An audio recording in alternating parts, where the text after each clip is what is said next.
Look at her. Just look at her. She's so magnificent. But what we've got to do is we've got to awaken her, and then I think I'm going to catapult her right up the way to 550. I want to see how we get this plot armor, and like, I've seen so many different like YouTubers and people like utilize it, and this is great to see her in my roster.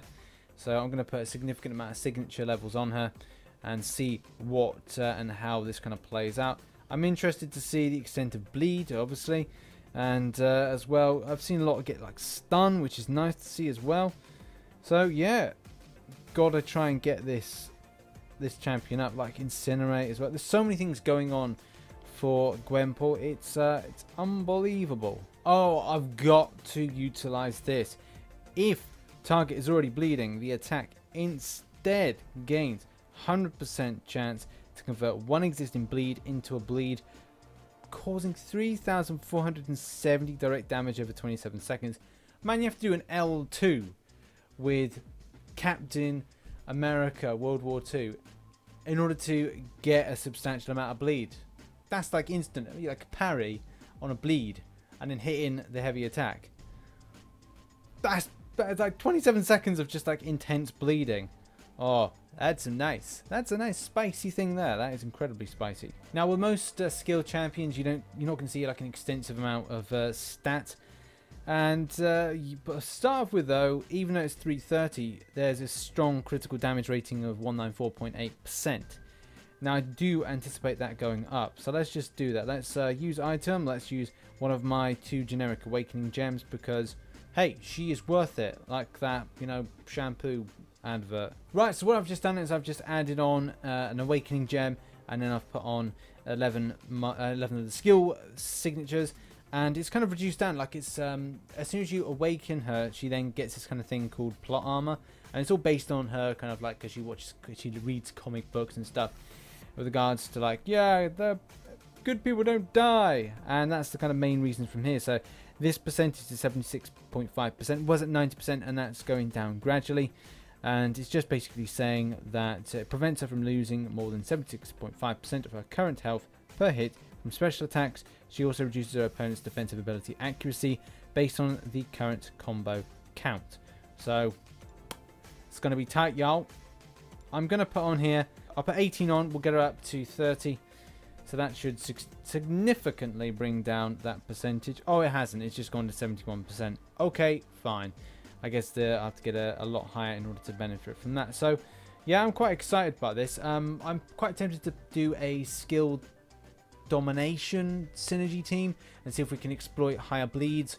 So that would be quite cool. Maybe I should do that, and then maybe something else. Maybe try a different method. But yeah, the skill domination I'm gonna try first and just kind of improve the bleeds. But first, and without further ado, it's time for an extensive rank up. We're gonna take her from 330, we're going to plummet her, catapult even, her up to 550.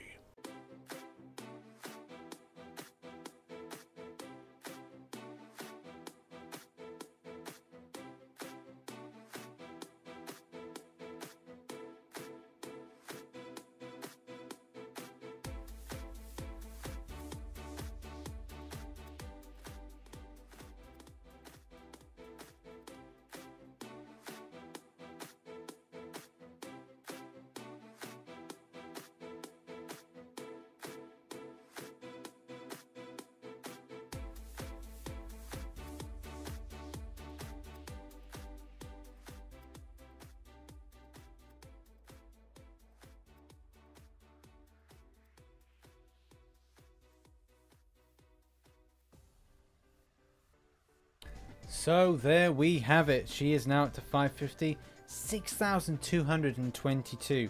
So this is obviously prior to a higher signature level with regards to her rating, but still kind of really catapults her up. So let's just have a quick look at where kind of she factors into. So there she is. She's 550, and it's already kind of catapulted her rating up. Like, her rating is still like pretty amazing. Like Nightcrawler, I think has more signature stones than Gwenpool, and still has got like a 6222. That is pretty darn decent. We can compare it with Black Widow, who's still at 550. and we're looking at you know, there's a high amount of kind of damage there, but when we kind of go over like 1,300 there, we then go over to Gwenpool and we're looking at 1,329, so it's kind of similar. The health points are kind of around about the same amount as well, but it's just that damage output with regards to bleeds that we really want to have a look at in a moment. Attributes wise, the changes, yeah, 200.1%, not too bad. And then, I mean, that is really good. I mean, compared with others, it's very good. Critical rating, 31%, yeah, that's good as well. 12% for armor, obviously it is what it is, and 59% for block proficiency. That's not too bad. Not amazing, but not too bad. What I'll be doing is hopefully kind of as we go, just kind of, wow, and I mean that's changed as well. And we were looking at 3k with regards to the direct damage for the bleed over the 27 seconds. 6,080. That is pretty substantial. So that's gone up quite a bit. As again, if you compare it to other champions that you have to work harder to get an extensive bleed out of, that's pretty nice. That's pretty nice, especially in one kind of like big hit.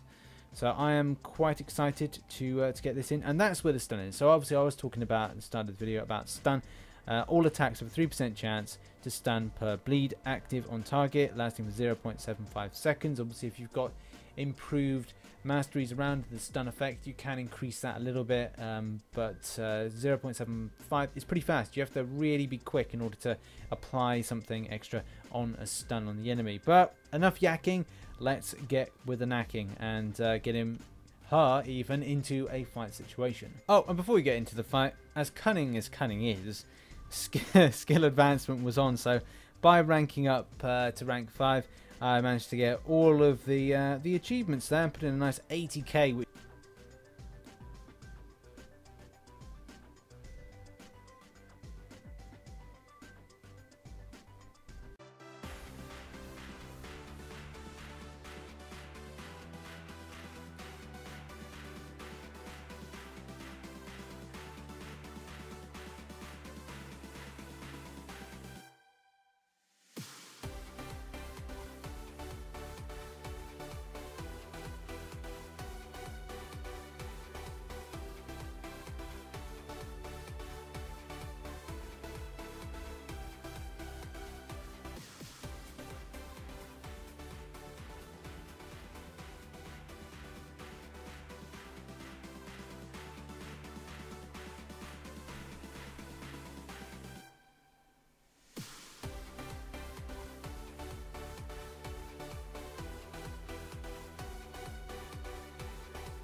Well, that was a long-ass fight with loads of mistakes here and there, but hey, the victory was had. I think I really need to kind of pay attention to reapplying that power lock, because that's kind of important, because obviously I didn't want Winter Soldiers to gain so much power. And right at the start, I was more kind of concerned with applying in a huge amount of bleed and being quite reckless. But that's just really like how I play and how I like playing. It's just full ham, full aggressive. and I liked the Incinerate on that one, but it's just really learning to kind of applying more Incinerate. I think that may be the way to kind of go with it. I was kind of utilizing that heavy attack to applying that 6k on that. I think going against less formidable opponents with regards to health, I think will be benefit, and I can really see this champion being used in a lot of kind of questing, especially like master mode. Maybe a good part of my grind into Act 5 Chapter 2. So yeah, I can fully utilize this character in so many different ways. Just learning, I think, in my mind to kind of reapply, using those bleeds and reapplying stuff, like reapplying that power lock would have saved me a lot more kind of hassle and damage than I did get through that. So I really enjoyed this champion, but the name of the game is to keep that bleed still on there. So yeah, you can play this champion aggressively, but if you do play it like passively, I started off playing quite aggressively and then played passively because I made a mistake, quite a huge mistake that nearly cost me the game. So as a result, it meant that I played a lot more cautiously. So I wasn't putting in quite so much bleed, which then wasn't particularly good for certain effects with regards to, say, the SP1 and SP2. Granted, if I played it differently, probably more emphasis on dexterity, kind of like playing quickly. I'm not a hugely quick player with regards to playing the game, and that would have been helpful to like not receive too much damage. However, though, I did enjoy playing it full ham and full aggressive, and gave me a real opportunity to see how this champion plays out, and will be really fun to see how I play it in future content, as I said. So thanks very much for watching this video. If you did enjoy, hit that like button, subscribe for more Marvel Contest Champions, and yeah, I do see why this champion is so popular within the community. So if you enjoy it, then let me know in the comments below. Thanks for watching, and I shall catch you on the flip side. Bye bye for now.